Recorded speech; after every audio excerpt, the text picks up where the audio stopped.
Hey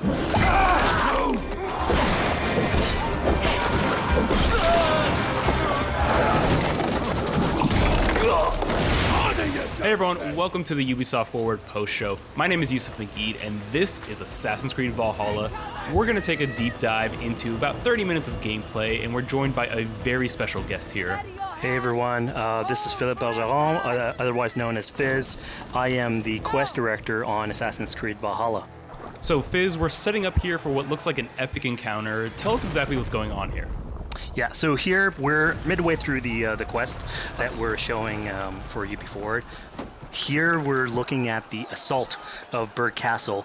So these are big moments that usually sort of culminate at the end of the story. And so here Eivor, our Viking raider, is taking a group of raiders and Fyrds into Berg Castle to go and take down Rued and his clan. So who exactly is Rued, and why does Eivor sort of want to pick a fight with him? Basically, Rued comes into play about halfway through this story arc, where at the beginning of the arc, this is something that happens before, Rued basically caused a lot of turmoil within the territory, and Oswald, who's the sort of elderman to be to inherit this territory, needs your help to take him down.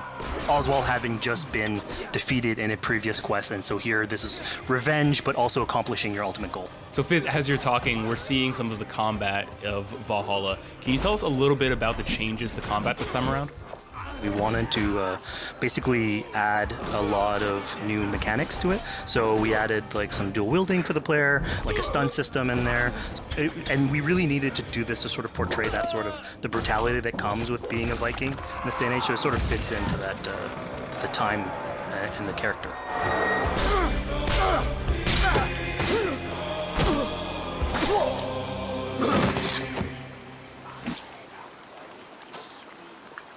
Oswald. He lives. Oswald lives! Eivor, is that you? Shut your arse, twig spine. Here, Eivor has taken her entire army through the assault, and finally it's revealed that our Elderman, our ally, Oswald, is still alive, and Rued has him captive. So this is what it comes to, Wolfkist? Two Danes fighting over a filthy Saxon whoreson? If this swine is your prize, come and get him! So now that we've seen that Oswald is alive, we have Rued within our sights. What's the next step here? So the next move for Eivor is to finally face off against Rued. She has her allies, they can take care of the rest of the army. Now it's time to go one-on-one against Rued in one of our boss battles, actually. Your battle is not yet won, Oswald. And it's worth pointing out, actually, that here what we're showing is the player going and facing off against Rued aggressively, but we tend to always have to support a 360-degree approach in these things. So the player could have approached this a little bit more stealthily and gotten at least like a good critical hit on either Rued or his wolf, and so you can play this a little bit more strategically if that's your playstyle.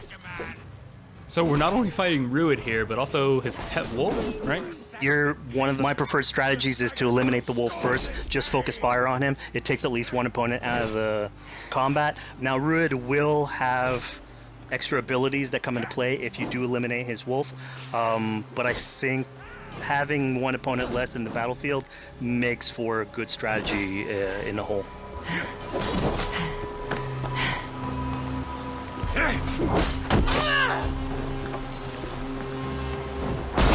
Your efforts. Only the cold dark of Niflheim awaits you. Valhalla is my destiny. That fate will not be met today. Why doesn't they should be roomed, Wolfkist? Made thralls, not treated as equals. We are better than this. Than all of them. Do not drag me down to the sewage you wallow in. Why does a Dane fight tooth and nail for a Saxon? You'd throw in with these wastrels? These arrogant swine? Eivor, no! He should be tried before God, a lawful assembly. Alright, so we've defeated Rued, we've freed Oswald. What comes next? Oswald, in this case, prefers for Rued to be kept alive, and so you basically have to choose, are you going to go against his wishes or stay true to your nature? So we have this choice to make, but before we get into that, I want to rewind a little bit because we just did this big, grand assault, but Eivor couldn't have done it alone. She clearly had to recruit some folks along the way, get some troops, get some allies. So let's actually rewind and see how we went about first gathering those troops. Right, so when coming up to an assault, it's a game of numbers. Eivor can go into pretty much any location and be a stealthy Viking, eliminating some of the assets, which ultimately would be a strategy. You can do that, and you'll have some of the ingredients or of the assets there that will have been sabotaged, but you still need an army. So here what we're seeing is Eivor going around the countryside and raising what we call a fyrd, which is the men and the women of the territory who come up and fight in the name of a king. So here Eivor is going around and trying to convince people to fight in the name of Oswald to finally take down the oppressor that is Rued. Defending East Anglia, defending you. Will you not do the same? What?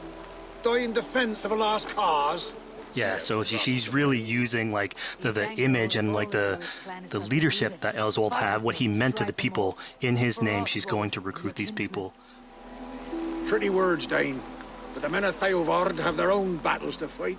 So we're told by this Reeve that there are troops, there are allies that he could add to our cause, but first we sort of need to do him a favor, is that right? Yeah, so obviously these people have been run down by Rued and the impact he's had on the territory, so I think a lot of these people have sort of lost hope. And so you need to show them that there is hope. And so here Eivor is basically helping them take back one of their prized locations by taking a couple men and raiding a nearby township, basically taking it back for the people and showing that there's a reason to continue fighting and then get them on your side.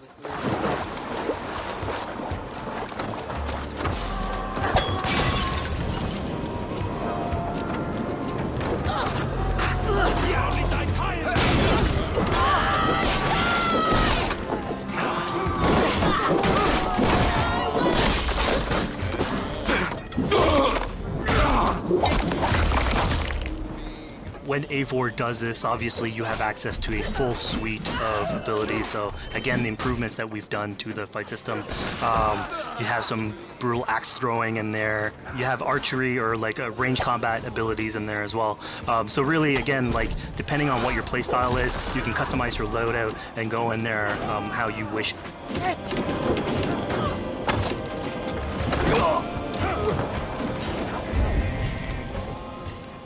Fizz, we just saw this giant pulse go out.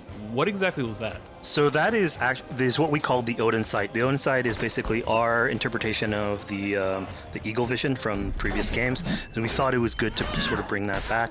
It's basically Eivor's intuition. It's how she perceives the world. When player uses that, it'll highlight basically interactive objects, like things that will bring her an advantage. So we'll have arrows, like health consumables that are in there. So it really is like a good way of sort of understanding the world and showing you like things that you can go and touch. Yeah, I mean, speaking of things we can touch, we just picked up this awesome new weapon. It's something we wanted to play with on Assassin's Creed Valhalla, where we have fewer weapons in the game, but you can invest in them more, so they become your weapon. And so depending what your preferred playstyle is or your preferred weapon type, then you can go and choose, I'm gonna fight with this weapon and invest heavily into that. Not only are we looting weapons, but we see something here called the Book of Knowledge. Can you tell us a little bit more about that? They unlock skills for the players. So here you can see the Valkyrie dive that has just been unlocked. We have these spread out throughout the world, so again, to promote exploration and discovery. As you travel through the world and you explore locations, you can find these books that will add abilities that you can go and invest in, put into your loadout, then go into the different locations or the different quests in the game and use those depending on what your playstyle is. Now we've recaptured this village, we've secured more troops for our assault. Let's jump back now and figure out what we want to do with Rued. The rightful king of East Anglia has spared your life today, and so it will be.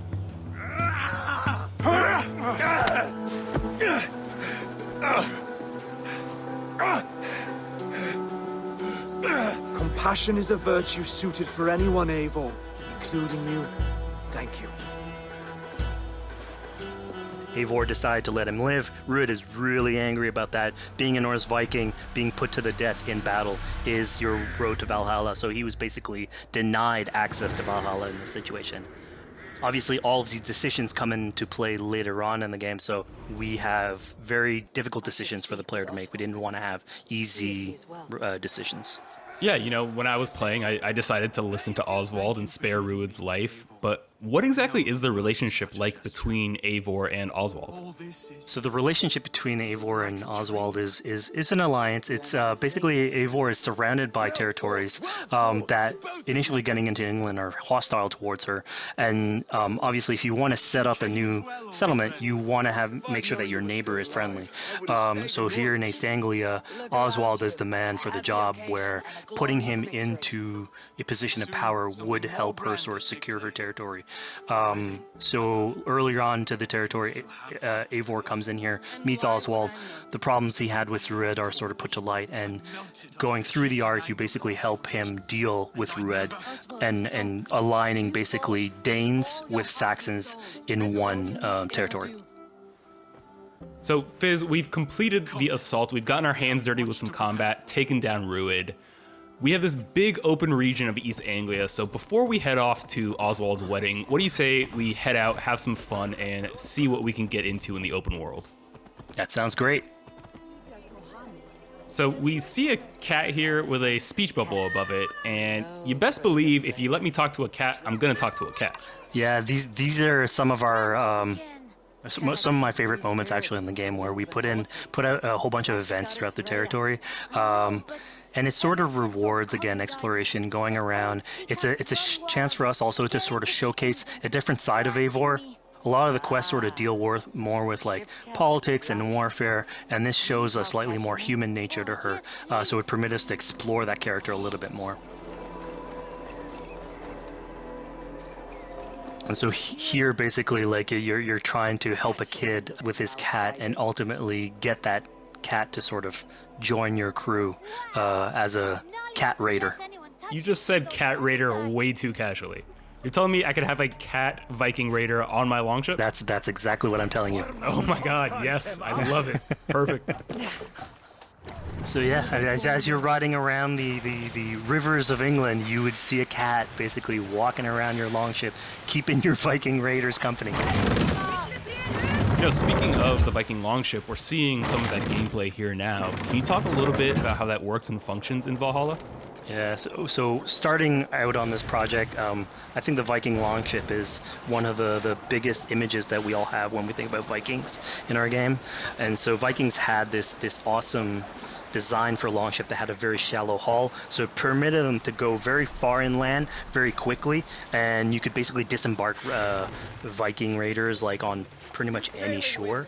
We added that into the game, where you can basically sail up to any location and then just decide to disembark with your guys and raid a location, loot all its treasure, get back in the ship, and then continue sailing down the river to your next opportunity.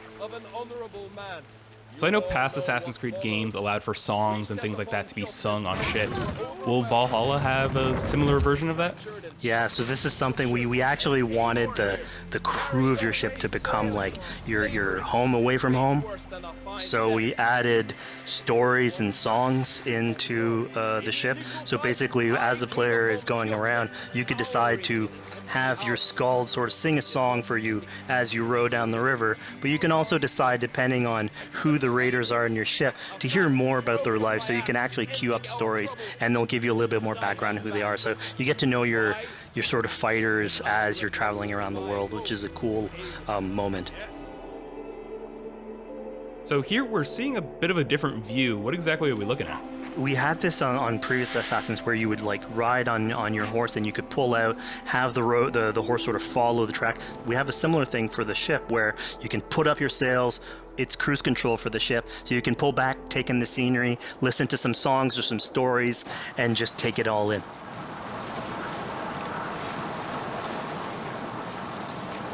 So, you know, speaking of Viking songs, we have an activity here that's not exactly singing, but kind of related, right? Yeah, so here what we have is what we call flighting, which was an activity that Norse people would partake in.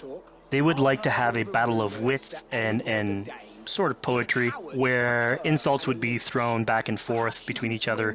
The idea was to try and have a good insult, but also to have a good rhythm and a good rhyme in there. So it's basically a precursor to rap battles. Here's the silver. Now begin. To all those whom I speak, they say Eivor's a clod. Then you're speaking to fools and their knowledge is flawed. Well, How exactly do you go about being successful in one of these? The trick behind a good flight was to choose the right insult, identifying the right cadence, and then trying to find what rhymed the best. I'm known for my might. interesting. Interesting. Silent whispers all claim that you're terribly dense.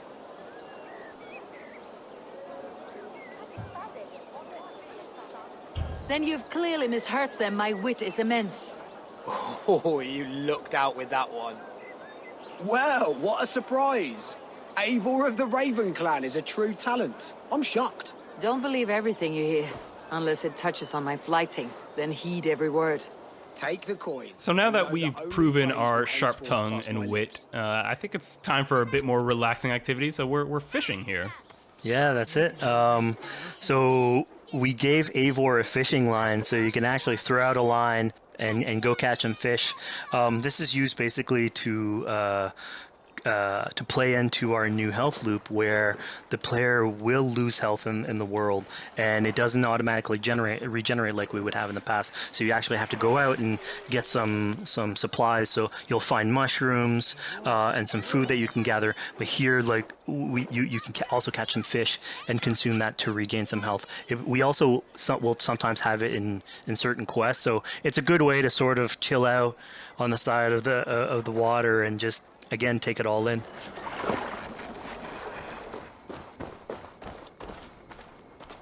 So this is what we call one of our offering altars. So the idea is that you find these around the world and you make offerings to it. So it'll take like animal parts and stuff that you can find throughout the world. Here, what you're seeing, though, is sort of like a fancy version of it, where as you do your offering, you get interrupted by some kids that basically come and steal your stuff. So it was just a way for us to sort of showcase that, like, the systems and the activities in the world can sort of play in with some quests and some little events. So it's our way to sort of dress up these moments and make it all fit inside the whole experience. Yeah, this seemed like a really sort of unexpected turn for what I thought was going to be kind of a simple interaction. Yeah, and it's really what we were trying to do with these events is to give another dimension to Eivor, other than just, you know, the pure rar Viking or the politician. Because you can imagine at some point that will grow old if you're always telling that version of the character. So it lets us really go into the depth of who is Eivor, what motivates her, how she can interact with the world outside of warfare and politics. Your stealth needs work. We were close. And it also showcases like a different facet of the world at the same time. It's not only Eivor. So it just widens the breadth of the stories that we can tell. So who exactly are these two children? These are kids of East Anglia. They are going through tough times with whatever Rued's been doing to the territory. And so they're just here trying to survive and basically exploit the people that are there to make offerings. It was kind of nice to see that Eivor wasn't really necessarily upset at them for stealing, and, you know, after you talk to them, you have the choice of helping them. You can, you know, give them food, give them some money, or, you know, maybe just say, hey, good luck, on your way. Yeah, and then this is something we also wanted to do a lot. Like, so here we're doing an event, we do it in quests as well, but we want to give a lot of this agency into players' hands so that they can sort of shape Eivor a little bit, who she is, so it represents them a little bit more, and they can roleplay that a little bit better. And again, it just gives her like a little bit more humanity in these moments. What large walkers should do. Provide for small walkers.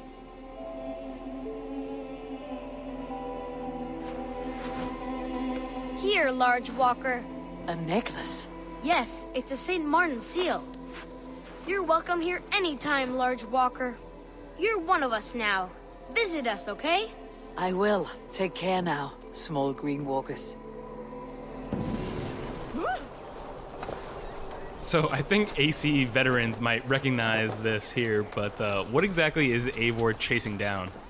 Yeah, so here you're seeing Eivor running down one of our tattoo images. So this is challenging the player on free run abilities, but also for fans of the series, sort of pulling at their heartstrings for some beloved features. So are we going to be able to tattoo Eivor? Yes, by collecting these tattoos, you actually bring them back to your settlement, and then you can customize different body parts, having different tattoos everywhere. So again, another form of expression, and it's sort of to represent that Viking culture. Fizz, one of my favorite things when I was just out there exploring East Anglia was coming upon a house or a building and realizing that there was a chest inside, but that there was no easy way in. And in this case, I saw all the doors were barred, but I knew that because there was a chest in there, there must have been some way to get inside. So I went around the back and, found a way in.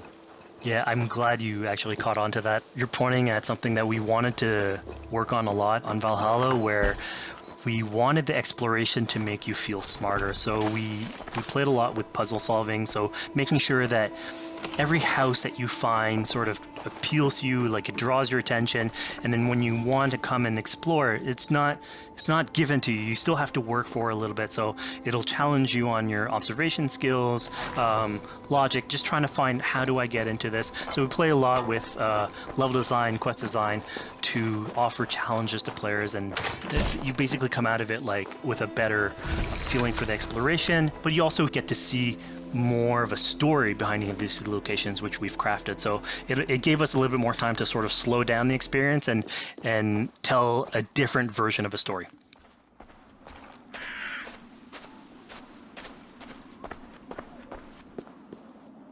A poor victim of someone's fury. Yeah, I mean, speaking about exploration and just finding things out in the world, I was just wandering and came across this clearing and found this kind of morbid altar.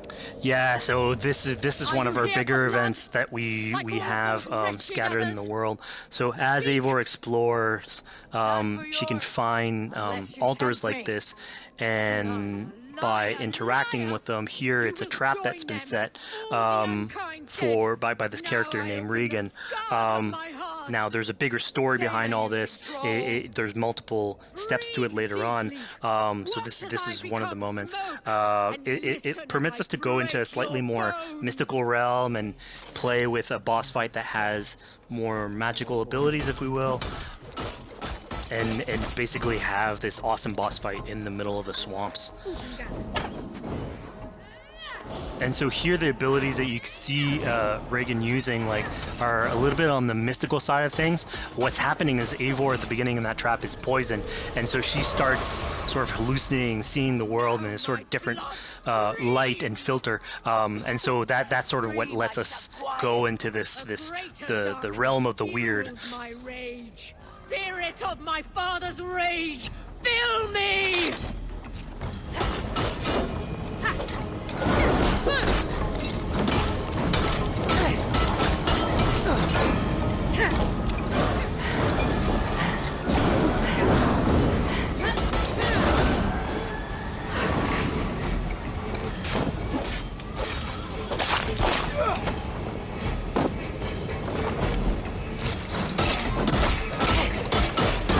Enough is crackling in the shepherd. Let rest your demons.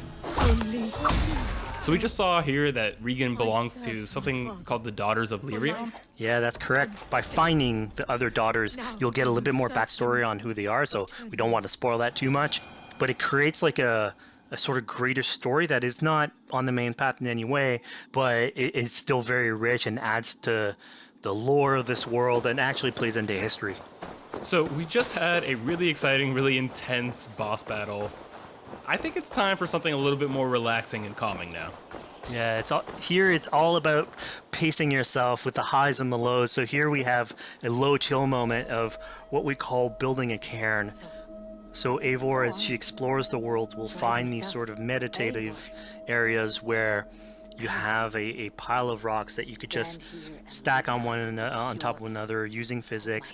And I mean, yeah, the ultimate goal is to try and get the highest pile of rocks, but really it's about taking in the sights, relaxing, taking a step back, and just building something. Together we stack stones into cairns. These? Yes. Think of this as a test of mind and wit. Stack the cairn stones high and wide into any shape you like. I mean, you can spend as much time as you want building these things, making them as high as you want, as weird as you want. I'm sure like a lot of these stuff will end up on the internet, like people comparing structures. And the cool thing is that once you've built it and you decide to get out of it, it sort of stays there. And so that's yours, right? And until the moment where you come back and you want to build a new one, it's sort of cool that we were able to give that to players to express themselves. At this point in the demo, we've explored East Anglia, we've met some children, we've broken into a house, we fought a boss, we've built a cairn. I think now it's finally time to go and head off to Oswald's wedding. Yeah, so this is the moment it's all been building up to. By the moment you get into the territory, it's sort of like mentioned by Oswald that he's trying to get married with his Dane lady. And so as you go through the arc, that's sort of like the underlying thread. Really, it's about Rued creating turmoil in the territory and helping Oswald sort of get above that and show that he's a good leader.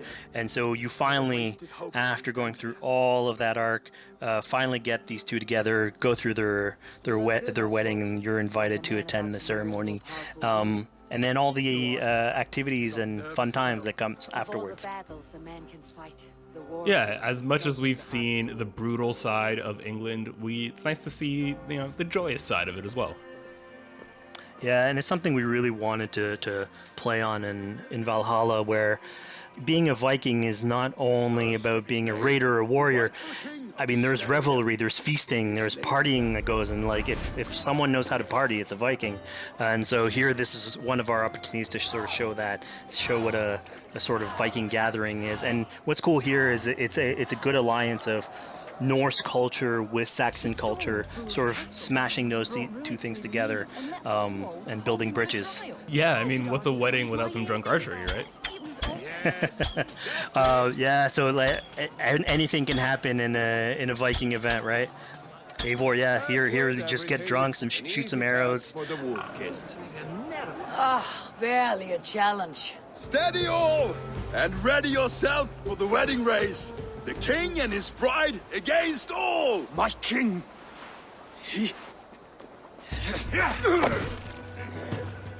So here we see the decision I made to spare Rued came back to bite us. Yep, that's the decision you made, coming back. So as we said before, all of your decisions have consequences, and this is a big one. I challenge you. I accept. You're basically presented with the option to sort of step in for Oswald, fight the fight for him, or let him go and fight his own fight. Yeah, personally, I chose to fight myself because I thought Eivor is the type of person that likes to finish what she started. Plank by plank, and a dead king cannot keep his oaths. Let me finish this. Oswald, you gutless Arya swine! I'll slay the wolf-kissed, then hang you with your own tongue.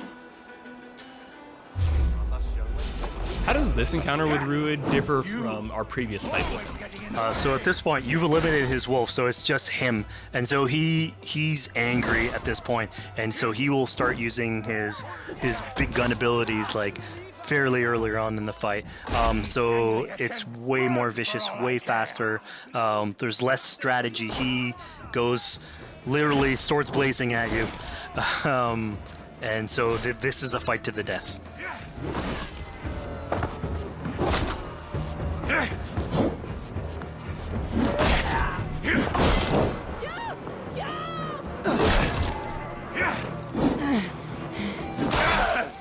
And of course here, like, this is a decision you made to go and fight him, but there's multiple outcomes to this scenario. You could have let Oswald fight his own fight and prove basically his station as the rightful leader. If you had eliminated Rued, obviously this would not have happened. It would have been a slightly more joyous occasion. But ultimately, in all scenarios, you still have an alliance with Oswald. He's proven to be the right leader for this territory and to be a good ally for you. A great service. I promised you an alliance, and now you have it. And one day I will need you to make good on that alliance. So we're about to take off from the wedding, but Eivor decides it's a good idea to check up on her friend Finner. Yeah, so Finner is probably one of the more recurring characters in this arc. You get to meet him very early on. He's a very endearing character, sort of used to have a Viking life, sort of misses it, and going through all these adventures together is sort of like lights that fire back, and so he's willing to join you in your raiders. So he's one of many raiders that you'll encounter in the game, and you can sort of recruit, bring back home, and then have them sort of join you on your adventures on the Longship. He can tell you these stories that we're telling you about. You get to know a little bit more about him. So again, it's a fun way to sort of discover more about these characters that you meet and bring them along for adventures. Together, I'll gather my things. Well, folks, we've come to the end of our Assassin's Creed Valhalla playthrough. Fizz, thank you so much for joining us. When and where can people play it? Assassin's Creed Valhalla will be out on Xbox Series X and PlayStation 5 and is coming to Xbox One, PlayStation 4, PC, and Stadia on November 17th.